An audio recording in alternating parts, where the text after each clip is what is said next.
নমস্কাৰ বন্ধুসকল, স্বাগতম জনাইছো জবছ ফৰ আসামৰ এটা গুৰুত্বপূৰ্ণ ভিডিঅ'লৈ। বন্ধুসকল, এপিএছচিৰ কম্পিউটাৰ অপাৰেটৰত 17টা পদৰ কাৰণে আপোনালোকে আবেদন জনাইছিলে নেকি? যদি আবেদন জনাইছিলে আপোনালোকৰ বাবে অতিকে সুখবৰ, কিয়নো আপোনালোকৰ এক্সাম অনুষ্ঠিত হ'বলৈ গৈ আছে। যদি আপোনালোকে এতিয়ালৈকে সম্পূৰ্ণ ডিটেইল পোৱা নাই, তেতিয়াহ'লে আপোনালোকে সেই ভিডিঅ'ৰ শেষলৈকে সম্পূৰ্ণ ডিটেইল লগতে কেতিয়া আপোনালোকৰ এডমিট কাৰ্ড ৰিলিজ হ'ব, ইয়াৰ সিলেবাস কি থাকিব, সেই গোটেইখিনি বিষয় বিতংভাৱে আলোচনা কৰিম। বন্ধুসকল, এপিএছচিৰ কম্পিউটাৰ অপাৰেটৰত যদি আপোনালোকে আবেদন কৰিছিলে, ইয়াৰে আপোনালোকৰ এক্সাম অনুষ্ঠিত কৰা হ'ব 8 ছেপ্টেম্বৰ 2024 তাৰিখৰ দেওবাৰে আপোনালোকৰ এক্সাম অনুষ্ঠিত কৰা হ'ব।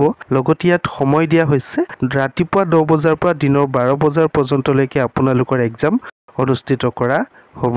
যিসকল বন্ধু বান্ধৱীয়ে এপিএছচিৰ কম্পিউটাৰ অপাৰেটৰত আবেদন জনাইছিলে, তেওঁলোকৰ লিষ্ট আপডেট হ'ব 28 আগষ্ট 2024 তাৰিখে। যদি আপোনালোকৰ সেই লিষ্টত আপোনালোকৰ নাম থাকে, তেতিয়াহ'লে আপোনালোকৰ এডমিট কাৰ্ডখন ডাউনলোড কৰিব পাৰিব।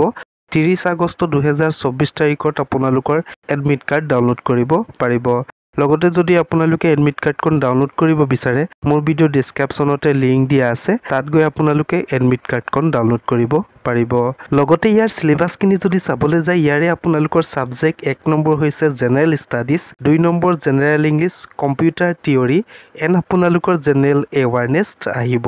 লগতে ইয়াৰ এডমিট কাৰ্ডখন যদি আপোনালোকে ডাউনলোড কৰিব বিচাৰে, আপোনালোকৰ মোবাইলতে ডাউনলোড কৰিব পাৰিব। তাৰ কাৰণে আপোনালোকে ওপেন কৰিব লাগিব ক্ৰম ব্ৰাউজাৰ হোম পেজত ওপেন কৰি আপোনালোকে সাৰ্চ কৰিব লাগিব www.apsc.nic.in। তাত আপোনালোকে সাৰ্চ কৰি হোম পেজত সোমাই আহিব লাগিব। হোম পেজত সোমাই অহাৰ লগে লগে আপোনালোকৰ ৰিক্ৰুটমেণ্ট এডভাৰটাইজমেণ্ট বুলি আহিব, তাত আপোনালোকে ক্লিক কৰিব লাগিব। তাত ক্লিক কৰাৰ লগে লগে আপোনালোকৰ কম্পিউটাৰ অপাৰেটৰ সিলেকশ্যন লিষ্ট বা আপোনালোকৰ এডমিট কাৰ্ডখন তাত গৈ ডাউনলোড কৰিব পাৰিব।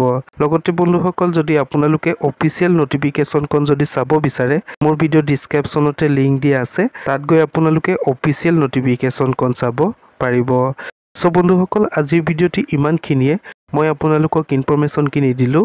যদি ভিডিঅ'টো চাই ভাল লাগিলে, প্লিজ লাইক কৰি দিয়ক, শ্বেয়াৰ কৰি দিয়ক। লগতে বন্ধুসকল কমেণ্ট কৰি জনাব ইনফৰমেশ্যনটো পাই কেনেকুৱা পালে। ধন্যবাদ।